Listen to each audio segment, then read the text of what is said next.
ஹல்லேலூயா. நம்முடைய பிதாவாகிய தேவனால் கர்த்தராகிய இயேசு கிறிஸ்துவினால் உங்கள் அனைவருக்கும் கிருபை, இரக்கமும் சமாதானமும் உண்டாவதாக. ஆமென். ஹல்லேலூயா.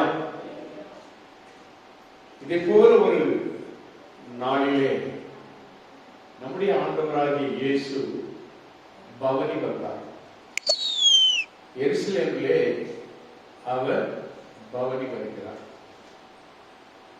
அதை குறித்து வேதம் என்ன சொல்லுகிறது? மத்தேயு 21ஆம் அதிகாரம் 4வது வசனத்திலே நாம் வாசிக்கும் பொழுது, இதோ என் ராஜா சாந்த குணமுள்ளவராய் கழுதை மேலும் கழுதை குட்டியாகிய மரியின் மேலும் ஏறிக்கொண்டு உன்னிடத்தில் வருகிறார் என்று சீயோன் குமாரத்திக்கு சொல்லுங்கள் என்று மேலும் சொல்லுங்கள். அல்லேலூயா. இது சகரியாவின் தீர்க்க தரிசன வார்த்தை. ஆண்டவராய் இயேசு கிறிஸ்து ஒருவர் வருவார், உலகத்திலே பிறப்பார், அவர் வருவார், பவனி வருவார். 9:9 சகரியாவின் புஸ்தகத்திலே இந்த வார்த்தை சொல்லப்பட்டிருக்கிறது. சீயோன் குமாரத்தியே களிகூரு, எருசலேம் குமாரத்தியே கம்பீ, இதோ உன் ராஜா உன்னிடத்தில் வருகிறார், அவர் நீதி உள்ளவரும் ரட்சிக்கிறவரும் தாழ்மை உள்ளவரும் கழுதை மேலும் கழுதை குட்டியாகிய மரியின் மேலும் ஏறி வருகிறவருமாயிருக்கிறார். அல்லேலூயா. நம்முடைய ஆண்டவர் ஒரு தாழ்மையை பிறப்பில் மாத்திரமல்ல, இறக்க போவதற்கு முன் அடையாளமாக இந்த பவனி, அவர் பாடுபட வேண்டிய அந்த நாளுக்கு முந்தைய பவனி இருந்தார். எருசலேமுக்கு வந்து எருசலேமிலிருந்து புறம்பாக்கி, அப்படித்தான் வேதம் சொல்லுகிறது. அநேக தீர்க்கதரிசிகள் கொலை செய்யப்பட்டார்கள். இயேசுவையும் அப்படித்தான் கொலை செய்தார்கள். இந்த இயேசு நமக்காக பாடுபட்டார். அந்த இயேசு நமக்காக ரத்தம் சிந்தினார். அந்த இயேசு அவர் நமக்காக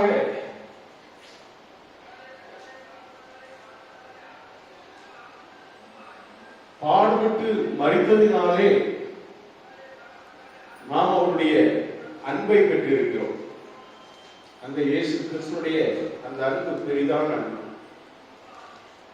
இங்கு நாம் முதலிலே வாசித்த 21:4 நாம் பார்க்கும் பொழுது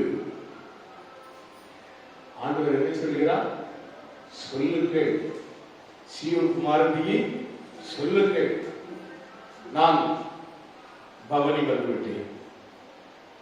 உங்களுடைய வாழ்விலே பவனியாய் வருகிற ஒரே தெய்வம் இயேசுவாக மாத்திரம்தான் இருக்கிறேன். உங்களுடைய உள்ளங்களிலே குடிகொண்டிருந்து உங்களோடு பவனி வரும் ஒரு தெய்வம் இயேசுவாக மாத்திரம்தான் இருக்கிறேன். அவரே பவனி செல்கிறார். அல்லேலூயா. உற்சாகம் உள்ள மனதை நமக்கு கொடுத்து ஆண்டவர்களை உற்சாகத்தினாலே நிரப்பி களிப்புறப்படுகிற ஆண்டவர். அதனால்தான் சீயோன் குமாரத்தியே மிகவும் களிப்பு. காரணம் என்ன? நம்முடைய ராஜா இயேசு ராஜா தாழ்மை உள்ளவராக என்னிடத்தில் வருகிறார். அவர் தாழ்மை கோலம் தரித்தவர், பிறப்பிலும் தாழ்மை கோலம், பவனி வருவதையும் தாழ்மை கோலம், கழுதையின் மேலும் கழுதை குட்டியின் மேலும் ஏறி வருகிறார். இறப்பிலும் தாழ்மை கோலம், இறப்பிலும் ஒரு தரித்திரமாய் தோன்றுகிறார். அல்லேலூயா. இப்படியாக வேதம் சொல்கிறது. சொல்லுங்கள். நான் இதை தியானித்த பொழுது, நான் ஏற்கனவே வேதத்தை வாசித்த பொழுது ஒரு அதிகாரத்திலே 2 காரியங்களை நான் பார்த்தேன். ஒன்று, லூக்கா 8ஆம் அதிகாரத்திலே, லூக்கா எழுதின சுவிசேஷம் 8ஆம் அதிகாரத்திலே 39ஆம் வசனத்திலே வாசிக்கும் பொழுது,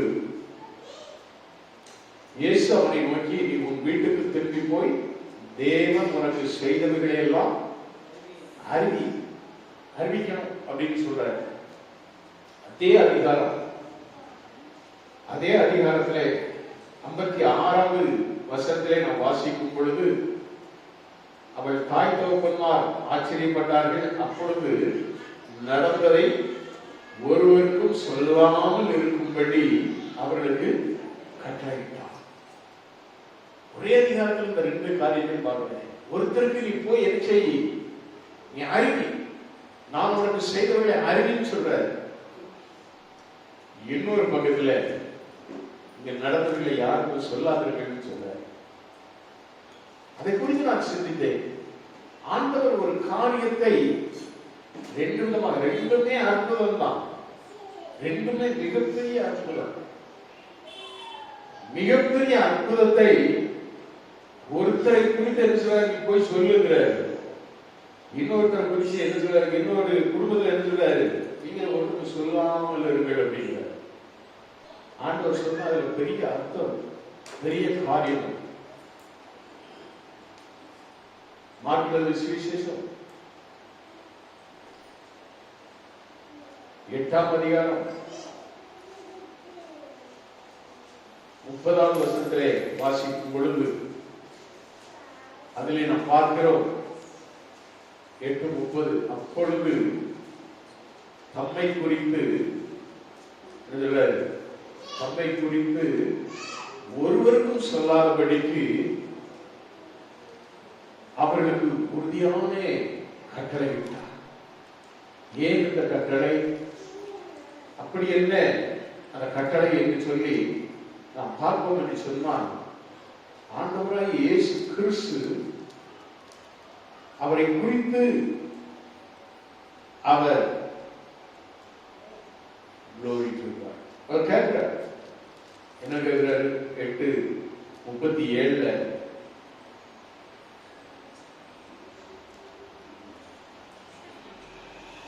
8ஆம் அதிகாரம், மார்க்கு 8ஆம் அதிகாரம் 29வது அதிகாரம் வாசிக்க.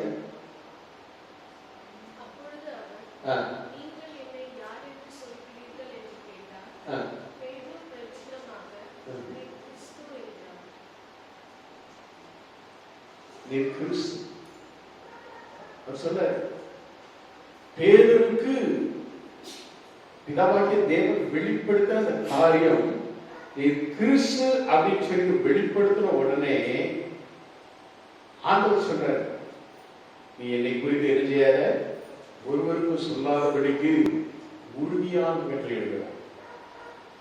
இதே போல நீங்க இன்னும் ஒரு இடத்திலே பார்க்கலாம். 16:20 மத்தேயு எழுதின சுவிசேஷத்தில் பார்க்கலாம். அப்பொழுது தாம் கிறிஸ்துவாகி இயேசு என்று ஒருவருக்கும் சொல்லக்கூடாதபடிக்கு தம்முடைய சீஷருக்கு கட்டளையிட்டார் என்று நாம் பார்க்கிறோம்.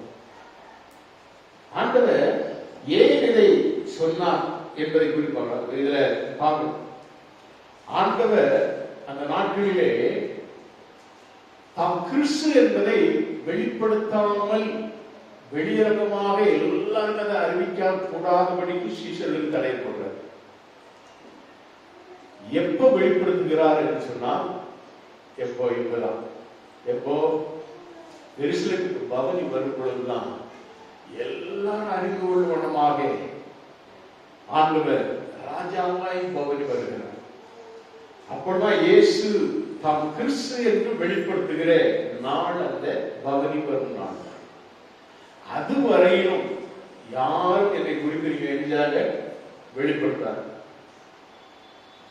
சிலவங்களை பார்த்து சொல்றாரு, நீங்க இந்த காரியத்தை போய் அறிவி. யாரு? பலவிதமான பிசாசுகளை பிடித்தவர். ஏற்கனவே 6000 பிசாசுகளுக்கு மேலாக அவரிடத்திலே இருந்தது. அத்தனை பிசாசுகளையும் ஆண்டவர் துரத்தி விட்டு அவன், நான் உன்னோடு கூட நானும் வருகிறேன் என்று சொல்லும்போது, அவன் வேண்டாம், நீ போய் உன் வீட்டாருக்கு போ, உன் வீட்டோடு சேர்ந்து நீ என்ன செய்ய, நீ ஆண்டவருக்கு தெரியும், கர்த்தருக்கு செய்ததெல்லாம் நீ ஆண்டவருக்கு என்ன செய்ய, மற்றவர்களுக்கு ஜனங்களுக்கு தெரியப்படுத்து, அறிவியும் போய் அவன் அனுப்புறாரு. நீ ஊழியம் செய்ய, நீ பிசாசின் பிடியிலிருந்து வெளியே வந்தவன், என் ஊழியத்தை செய்யணும், நீ போய் அறிவிக்கணும் அப்படின்னு சொல்லிட்டு அவனை அனுப்புறாரு. ஆனா அந்த குடும்பத்தாரிடத்துல வந்து மறுத்து போல அந்த சிறுமியை எழுப்பிவிட்டு ஆண்டவர் சொன்னாரு, இதை நீங்க யாருமே சொல்லக்கூடாது. சில காரியங்களை ஆண்டவர் அப்படி மறைவாக இருந்தார். காரணம் என்ன? வேலை நிறைவேற வேண்டும். ஆண்டவருடைய ஊழிய காரியங்கள் எல்லாம் நிறைவேறணும். அப்படி நிறைவேறாதபடி ஆண்டவரை என்ன செய்யக்கூடாது? பிடித்து கொலை செய்து விடக்கூடாது. ஆண்டவர் உலகத்திலே ரத்தம் சிந்தி மறிக்க வேண்டும் என்ற ஒரு பிறவியாத்தான் ஆண்டவர் பிறந்தார். அதைத்தான் பிதாவாகிய தேவன் யோவான் 3:16 படி தமது அன்பை வெளிப்படுத்த நம்முடைய ஒரே பேரான குமாரனாகிய கிறிஸ்துவை அனுப்பினார் என்று நாம் பார்க்கிறோம். அப்படி அனுப்பப்பட்ட இயேசு அவர் தம்மை என்ன செய்கிறார்? அந்த குறித்த காலத்திற்கு முன்பாக ஆண்டுடைய ஊழிய காரியங்கள் எல்லாவற்றையும் நிறைவேற்றி முடிப்பதற்கு முன்பதாக இறந்து விடக்கூடாது, கொலை செய்துவிடக்கூடாது என்பதற்காக அவர் என்ன செய்கிறார்? தடை போடுகிறார். சொல்ல வேண்டாம், நான் கிறிஸ்து என்று சொல்ல வேண்டாம்.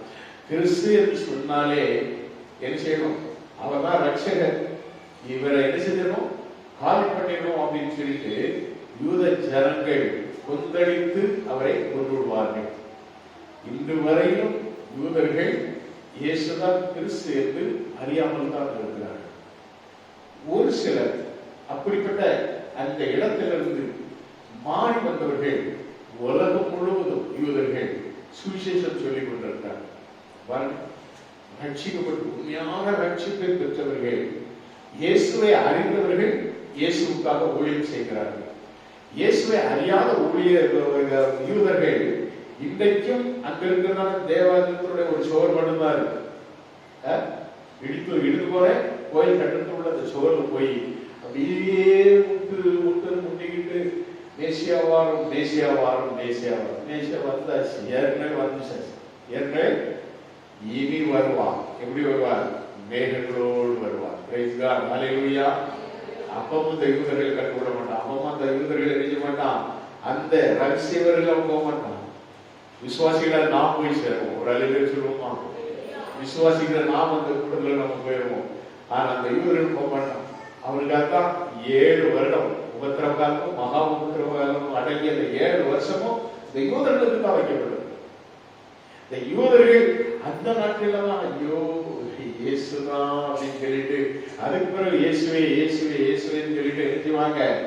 இயேசுவை குறித்து வைராக்கியமான ஒரு வாழ்வை வாழ்வார்கள் என்று நாம் அப்படியாக வேதத்தை ஆராய்ந்து பார்க்கிற பொழுது அவர் சொல்கிறார். ஆண்டவராய் இயேசு கிறிஸ்து 6:46 லூக்கா 6:46 சொல்றாரு, என்னை ஆண்டவரே ஆண்டவரே என்று நீங்கள் சொல்லியும் நான் சொல்லுகிறபடி நீங்கள் செய்யாமல் போகிறது என்ன அப்படின்னு சொல்லிட்டு ஒரு கேள்வி கேட்கிறாரு. யார் வந்து கேட்கிறாரு?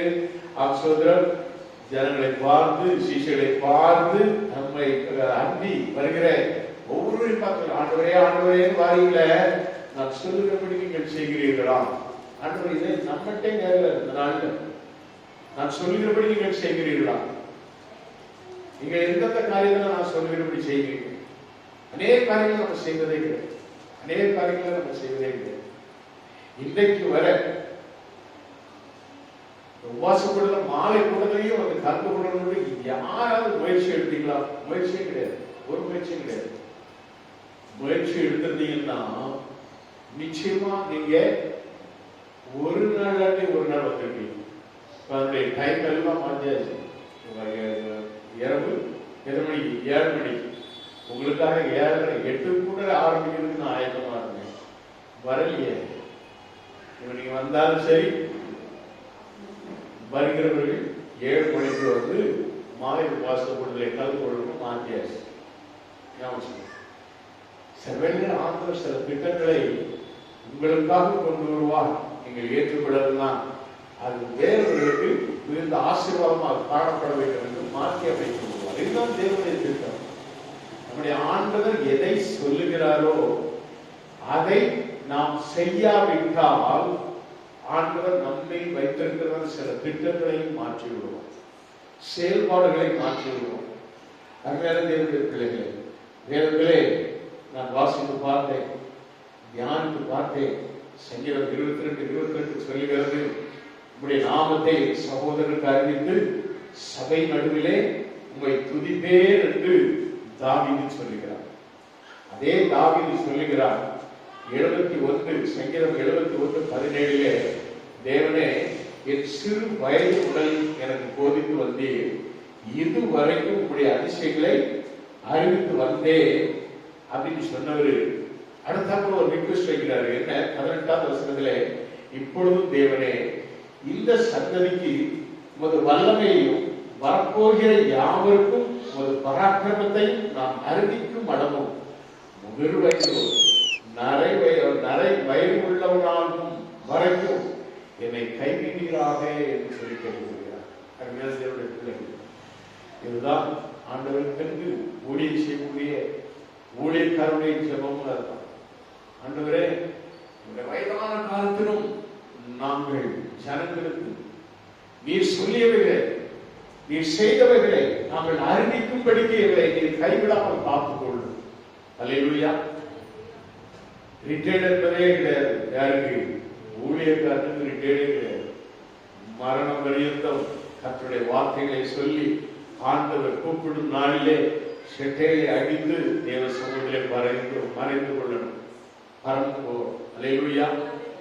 அதைத்தாங்க தாவீது கேட்கிறார். இப்பொழுதும் தேவனே, இந்த சந்ததிக்கு ஒரு வல்லமையும் வரப்போகும் யாவருக்கும் ஒரு பராக்கிரமத்தையும் நான் அறிவிக்கும் அளவும் முதிர் வயதும் நரை வயதுள்ளவனாகும் வரைக்கும் என்னை கைவிடுகிறாக என்று அருமையான ஒரு வேண்டுதலை வைக்கிறார். காரணம் என்ன தெரியுமா? சங்கீதம் 30:8 அவர் தாவீது சொல்லும் பொழுது, நான் குழியில் இறங்குவேன் என் ரத்தத்தால் என்ன லாபம் என்று புழுதி உண்மை குறித்து ஒரு சத்தியத்தை அறிவிக்குமோ என்று ஒரு கேள்வி கேட்கிறார். நீ நான் இந்த உலகத்துல உயிரோடு இருக்கும் வரைக்கும், இந்த சரீரத்துல உடம்பு ரத்தோட இருக்கும் வரைக்கும் தான் நம்ம எழுத முடியும், அவருடைய சத்தியத்தை போதிக்க முடியும். ஜீவனுள்ளவன் தான், உயிரோடு இருக்கிறவன் தான் ஆண்டவருக்கு ஊழியம் செய்ய முடியும். செத்து போயிட்டா ஒண்ணும் பண்ண முடியாது. தாவீது சொல்றாரு சங்கீதம் 30:8, நான் குழியில் இறங்குகையில் என் ரத்தத்தால் என்ன லாபம் உண்டு? ரத்தோட்ட எனக்கு இருக்கிறதுனால தான் நான் பெறப்பட்டு இருக்கிறேன். ரத்தோட்ட என்னுடைய சரீரத்தில் ஓடிக்கிட்டு இருக்கிறதுனால தான் நான் என்ன செய்ய முடியும்? ஊழியத்தை செய்து கொண்டு இருக்கிறேன். பொழுதிக்குள்ள வேண்டும்னா, மண்ணுக்குள்ள வேண்டும்னா உண்மை துதித்து ஒரு சத்தியத்தை இந்த சரீரம் அறிவிக்குமா? என் ஜீவனுள்ள நாளெல்லாம் கர்த்தரை துதி சொல்லி பாடுவேன். அல்லேலூயா. இதுதான் தாவீது எடுத்துக்கொண்ட ஒரு பிரமாணம். எல்லாரும் ஊழியம் செய்யணும் கர்த்தருக்காக ஜீவனுள்ள நாளெல்லாம் ஊழியம் செய்வதற்கு நாம் ஆயத்தமாக இருக்கிறோம். அதனாலதான் ஆண்டவர் சொன்னார், அந்த லேவியர் பிசாசு பிடித்தவரை பார்த்து சொன்னாரு, எவ்வளவு கொடுமையானது, கல்லறையிலே குடியிருப்பாக கொண்டு தன்னுடைய சரீரத்தை கல்லாலை அடித்து காயப்படுத்தி கீழ் கொண்டவர், சங்கிலியால கட்டப்பட்டு கூட அவரை கட்ட முடியாத அளவுக்கு அவனுடைய சரீரம் பயங்கரமான பிசாசுடைய கூடாரமாக காணப்பட்டது. கல்லறை குடியிருப்பாக இருந்தவனே இவ்வளவு ஆண்டவர் அருகிலே இருக்கு ஜனங்களெல்லாம் பார்க்கிறார்கள். ஆண்டவர் அப்படிப்பட்ட அற்புதத்தை செய்தார். வந்தாங்க, ஆண்டவரை நான் உங்க கூட வாரேன். ஆண்டவர் சொன்னாரு, என் கூட நான் உங்களை கூப்பிட்டுக்கிட்டு ஒரு நாள் வரும், அதுவரை நீ என்ன செய்வோம், உன் வீட்டாரோட போய் நான் உனக்கு சொல்லுகிறவர்கள் நீ என்ன செய்ய வாசிங்க. 8:36-39 இயேசுவை நோக்கி, நீ உன் வீட்டுக்கு திரும்பி போய் தேவன் உனக்கு செய்தவர்களை எல்லாம் அறிவி என்று சொல்லி அவனை அனுப்பிவிட்டார். அந்தப்படி அவன் போய் இயேசு தனக்கு செய்தவர்களை எல்லாம் பட்டணத்தில் எங்கும் பிரஸ்தாபப்படுத்தினான். அல்லேலூயா. நான் வாசிக்கும் போது நான் நினைத்தேன், என்னையும் ஆண்டவர் ஊழியத்திற்கு அழைக்கும் பொழுது என்னை ஆண்டவருடைய பிள்ளையாக மாற்றி அந்த நாளிலே நான் ஊழியத்திற்கு என்னை ஒப்புக்கொடுத்த பொழுது ஆண்டவர் என்னை என்னுடைய ரத்தத்தினாலே கல்வி அணைத்த நேசத்தை நான் உணர ஆரம்பித்தேன். எத்தனை விதமான பிசாசுகள் என்னிலே கிரியை செய்தது. அடங்காத ஒரு வாழ்க்கை வாழ்ந்த என்னையும் ஆண்டவர் தமது அன்பாலே என்ன செய்தார்? கல்வி தம்முடைய பிள்ளையாக மாற்றினார். அல்லேலூயா. அந்த ஆண்டவருடைய நேசத்துக்கு இணை வேறு எதுவுமே கிடையாது.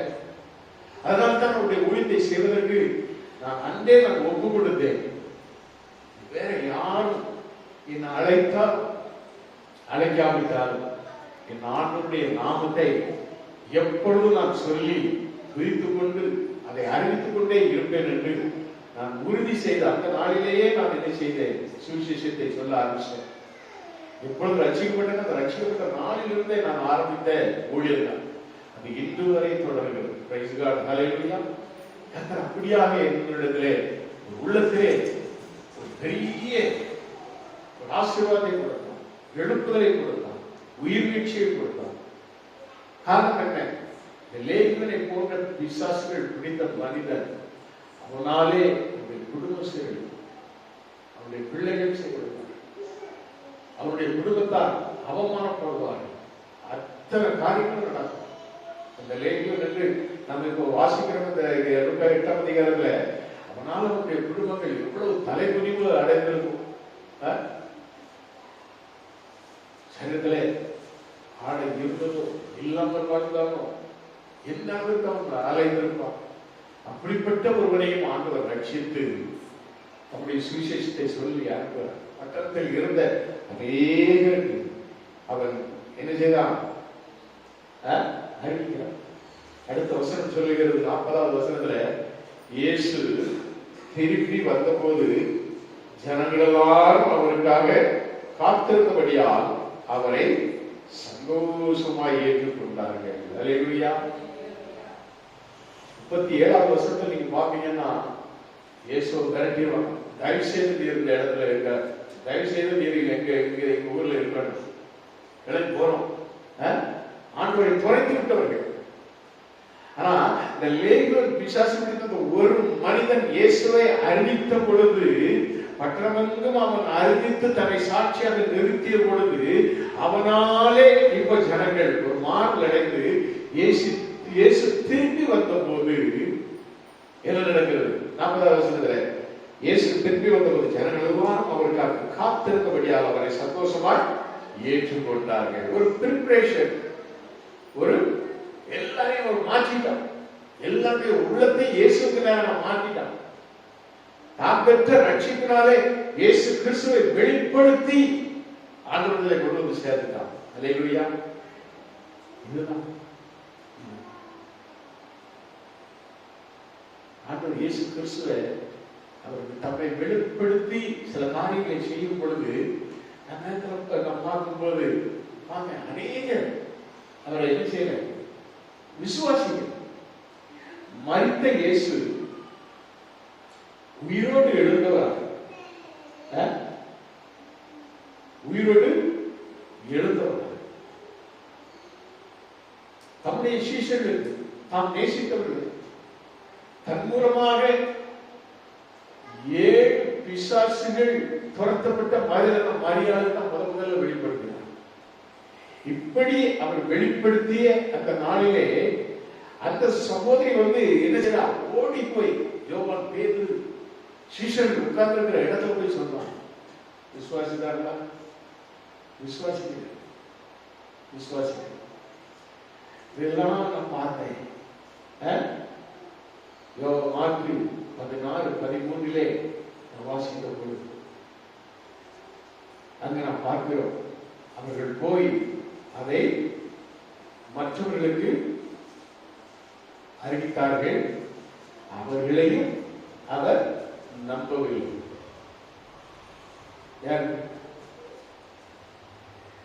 எம்மாவு சீஷர்கள் 2 பேருக்கு ஆண்டவர் தரிசனமானார்.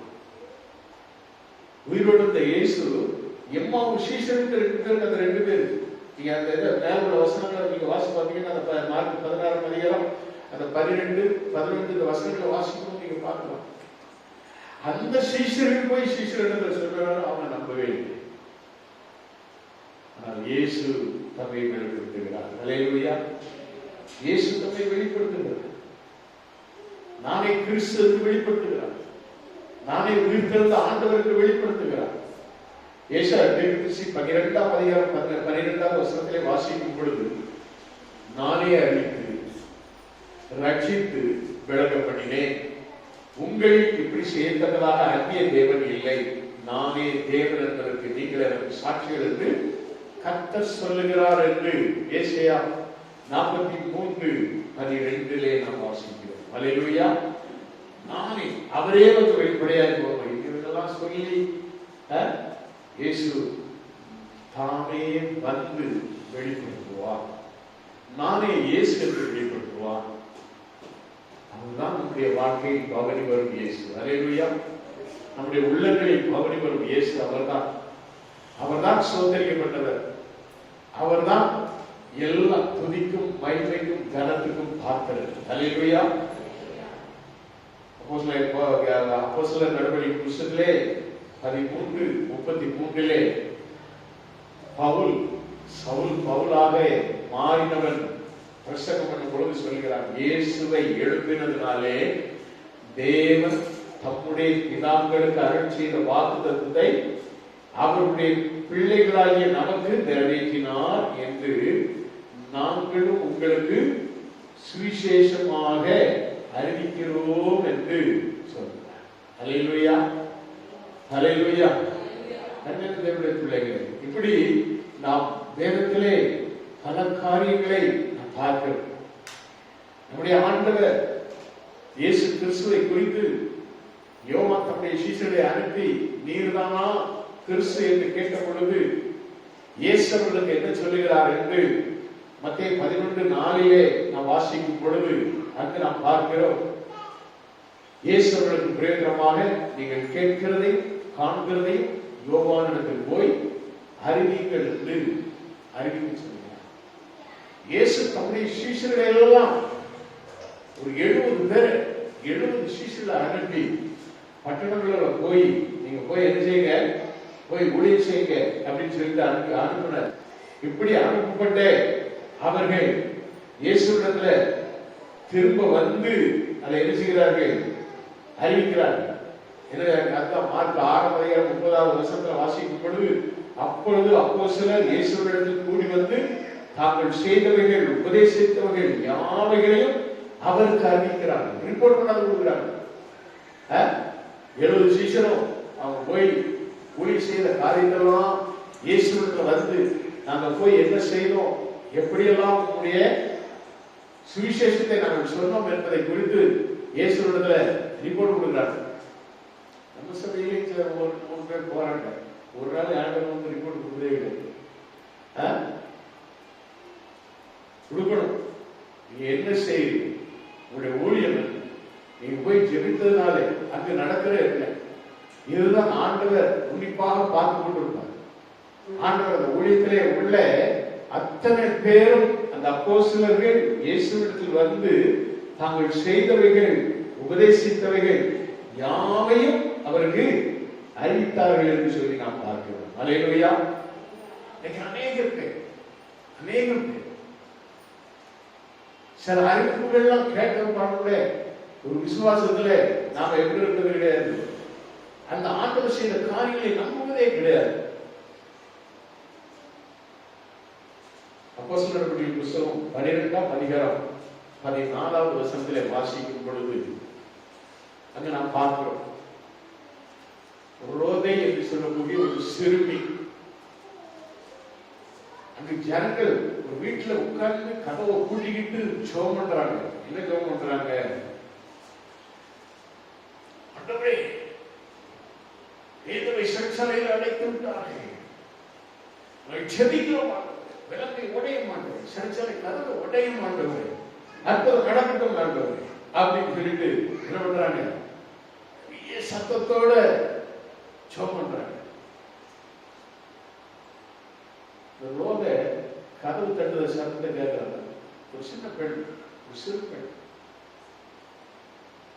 ஓடி போய் கதவு தட்டுற சத்தத்தை கேட்டோடனே அப்படி பார்த்துட்டு சந்தோஷத்துல அவன் ஓடி போய் இதுக்காக எனக்கு ஜெபம் பண்றாங்க அப்படின்னு போய் அங்க போய் வார்த்தையை அறிவிக்கிறான். என்ன அறிவிக்கிறான்? பேதுரு வந்துட்டார். பேதுரு வந்துட்டார். அடுத்த வருஷத்து வாசல் அப்போஸ்தலர் 12:15 எடுத்து வாசனை. அப்ப அவங்களுக்கு அங்க கூடி இருக்கிறவங்க சொன்ன வார்த்தைங்க, நீ கதறுகிறாய், உனக்கு தைரியம் தான் ஊழியம் செய்தா ஊழியத்தினுடைய சத்தியத்தை கேட்காதபடி பதற்றுகிறார்கள். என்ன பதற்றுகிறார்கள்? என்ன அர்த்தம்? வைத்தியம் மாதிரி குழம்பிட்டு இருக்காங்கன்னா அர்த்தம். ஒரு சிறுமி அவ பொய் சொல்ல மாட்டாள, போய் பாப்பமே அப்படின்னு இல்லை. இதுக்கு ஒரே பெரிய ஜபம். அவங்களுக்கே தாங்க செய்யற ஜபம். அதுல எப்படி விசுவாசம் பாருங்க, கிடைச்சிட்டு இருக்க விசுவாசமே இல்லாம இன்னைக்கும் ஜபிக்கிற ஜபங்கள் இருக்கு. சில சோதனைகள்லாம் ஜெபத்தை பார்த்தீங்கன்னா கிடைச்சிட்டுன்னு இருக்காரு.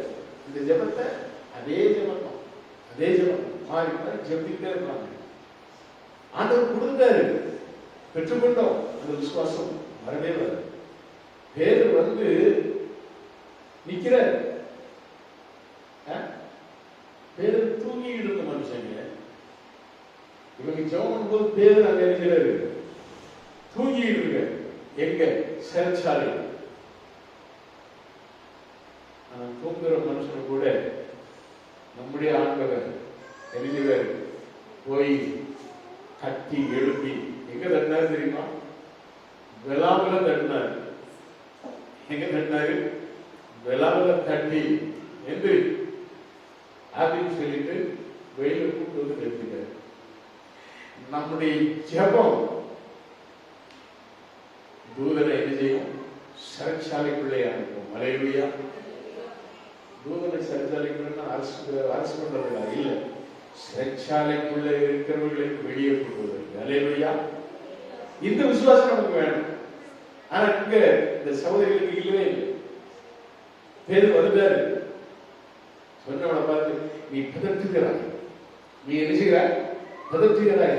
அவளோ அவர்கள் உறுதியா சாதிக்கிறார். அப்படின்னாலும் அவங்க என்ன செய்யல, அவருடைய தூதனாய் இருக்கலாம் அப்படின்னு சொல்லியிருக்காங்க. அல்லேலூயா.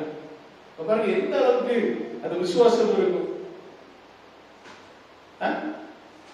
ஆண்டவர் அற்புதமாய் பேதுருவை விடுவிக்கிறார். பேதுரு வந்து வாசல் இருக்குன்னா எங்க ஊர்ல சொன்னாங்க, நேற்று செத்தது நீயா உங்க அண்ணா நாள். நேற்று செத்தது யார பார்த்து? முன்னாள் நீங்க பார்த்து நேற்று செத்தது நீயா உங்க அண்ணனான்னு கேட்பாங்க. தமாசு கேட்டது மாதிரி கேட்பாங்க. அது மாதிரி பேதனிக்கான் தூதனான்னு கேட்கறது. தூதனா இருக்கலாம் அப்படின்னு. ஆனால் நீங்கள் நடந்ததை பார்த்தீங்கன்னு சொன்னா பேதுரு தொடர்ந்து கதவை தட்டுகிறார். அவர்கள் திறந்த போது அவனை கண்டு பிரமித்தார்கள். அல்லேலூயா. அந்த ஆண்டவர் பெரியவர், உன்னதர், சிறந்தவர். கிறிஸ்துவை எழுப்பினாலே தேவன் தம்முடைய பிதாக்களுக்கு அருள் செய்த வாக்குத்தத்தத்தை அவருடைய பிள்ளைகளாகிய நமக்கு நிறைவேற்றினார் என்று நாங்கள் அந்த சுவிசேஷத்தை அறிவிக்கிறோம் என்று அப்போஸ்தலன் சொல்கிறாரே. அந்த சுவிசேஷம் இயேசு கிறிஸ்து உயிரோடு எழுந்த ஆண்டவர், மரித்த தெய்வம் அல்ல. அவர் இன்றும் நம்முடைய வாழ்க்கையிலே பவனி வருகிற ஆண்டவர். ஒவ்வொரு நாளும் உயிரோடு எழுந்தவரை ஒசன்னா என்று சொல்லி நாம் என்ன செய்ய வேண்டும்? ஆராதிக்க வேண்டும். அதுதான் ஓசன். இன்னைக்கு கையில பொருட்களை ஏந்திட்டு நாளையில இருந்து என்னதை ஏந்துவாங்க? வேற எதையோ ஏந்திக்கிட்டு போவோம். என்னால் உங்களுடைய உள்ளத்திலே பவனி வருகிற ஆண்டவராய் காணப்படும். அல்லேலூயா. என்னாலும் உங்களுடைய வாழ்விலே இயேசு பவனி வர வேண்டும். இயேசு பவனி வருகிறவர் என்று சொன்னால் உன்னுடைய வாழ்க்கை ஆண்டவருடைய ஜீவ பாதையை வழிநடத்தி வருகிற ஆண்டவர். நீ இனிமேல் பாவ வாழ்க்கை அல்ல, பரிசுத்தமான ஜீவ மார்க்கத்திலே நடக்கிற பிள்ளைகளாக மாற்றுகிற ஆண்டவர் தான் பவனி வருகிற ஆண்டவர். அவர் எந்த தாழ்மையோடு வருகிறாரோ அந்த தாழ்மை கோலத்தை நாமும் தெரிந்து கொள்ள வேண்டும். இயேசு நமக்கு முன்மாதிரி வைத்து போயிருக்கிறார். அவர் நமக்கு வைத்த முன்மாதிரியின்படியே நாம் நடக்க வேண்டும். அல்லேலூயா. அதனால்தான் ஆண்டவர் நிறைய காரியங்களை அறிவித்தார். மத்திய சுவிசேஷம் 24:25 இதோ முன்னதாக உங்களுக்கு அறிவித்தேன்னு சொல்றாரு. என்னது முன்னதாக அறிந்தார்? உலகம் எப்படியெல்லாம் அழிய போகிறது, என்னெல்லாம் நடக்கப் போகிறது, இந்த உலகம் சுதந்திரம் ஆண்டுடைய வருகைக்கு முன்னான எல்லா அடையாளங்களை, வருகையின் அடையாளங்களை குறித்து அந்த 24ஆம் அதிகாரங்களை சொல்லி இருக்கிறார். சொல்றாரு, இதோ முன்னதாக உங்களுக்கு அறிவிக்கிறேன். ஹல்லேலூயா, ஹல்லேலூயா. வெளிப்படுத்தல் 22:16 சொல்கிறது, சபைகளில் இவைகளை உங்களுக்கு சாட்சியாக அறிவிக்கும்படிக்கு இயேசுவாகிய நான் என் தூதனை அனுப்பினேன். நான் தாவீதின் வேரும் சந்ததியும் பிரகாசமுள்ள விடிவெள்ளி நட்சத்திரமாய் இருக்கிறேன் என்றார் என்று சொல்லப்படுகிறது. ஹல்லேலூயா. சபைகளில் சாட்சியாக ஆண்டவர் அறிவிக்கும்படி நம் ஒவ்வொருவரையும் வைத்திருக்கிறார். நாம் ஒவ்வொருவரும் ஒரு சாட்சியுள்ள வாழ்க்கை வாழ வேண்டும். நாம் ஒவ்வொருடைய வாழ்வும் ஆண்டவருக்காக ஒரு சாட்சியுள்ள ஜீவியத்தோடு நாம் வாழ வேண்டும். நாம் ஆண்டவரை எப்பொழுதும் வெளிப்படுத்துகிற பிள்ளைகளாக மாற வேண்டும். நாம் பெற்றுக்கொண்ட ரட்சிப்பு, நாம் பெற்றுக்கொண்ட ஆசீர்வாதம், நாம் பெற்றுக்கொண்ட அபிஷேகம் எதையுமே வீணாய் போகாதபடி சாட்சியின் ஜீவியத்தை நம்மிடத்தில் எதிர்பார்க்கிறார்.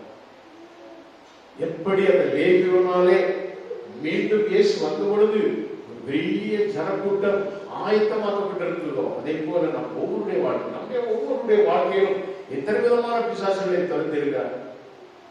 மகளிர் பரிகாரத்தில் 7 பிசாசுகளை ஆண்டவர் துரத்தினார். அவளுக்கு ஆண்டவர் முதல்ல தரிசனமாகிறார். காரணம் என்ன? அவள் மிகவும் நேசித்தாள் இயேசு. அன்பான சகோதர சகோதரி, இயேசுவை நேசி. உன்னை எப்படிப்பட்ட சூழலிலிருந்து ஆண்டவர் உன்னை ரட்சித்தார். இயேசுவை நேசி. நம்ம அங்க ஒரு நாள் அல்லது ஒரு மாதம் அல்லது ஒரு குறிப்பிட்ட காலம், அதுக்கு பிறகு நம்ம பாச நேசத்துலாம் எங்க போதும் தெரியாது. என்ன ஜீவனுள்ள நாளா, ஜீவனுள்ள நாள், நாம் உயிரோடு வாழும் நாட்கள் எல்லாம் ஆண்டவருடைய நாமத்தை நாம் என்ன செய்யணும்? அறிவிக்கணும். நாம் இது சொல்வது போல, ஆம், மரணம் அடையும் முதல் வயதிலும் நரை மயிலுள்ள வரைக்கும் நான் உடைய நாமத்தை சுவிசேஷத்தை அறிவிக்கும்படி என்னை கைவிடாதவன் என்று ஜெபித்த ஜனத்தை போல நாமும் அப்படி ஒரு வாழ கடைசி மட்டும் கர்த்தருக்காக வாழ்வோம். கர்த்தருடைய நாமத்தை சொல்லுவோம், கர்த்தருடைய நாமத்தை அறிவிப்போம். ஆண்டவர் அறிவி என்றுதான் நம்மை அனுப்புகிறார். நாம் அவருடைய நாமத்தை நாம் அறிவித்து ஆண்டவருடைய வருகையின் அடையாளங்களை நாம் மற்றவர்களுக்கு தெரிவித்து அவர்களையும் ஆயத்தப்படுத்துவோம். கர்த்தர் தாமே நம்மை ஆசீர்வதிப்பாராக. ஆமென். அல்லேலூயா.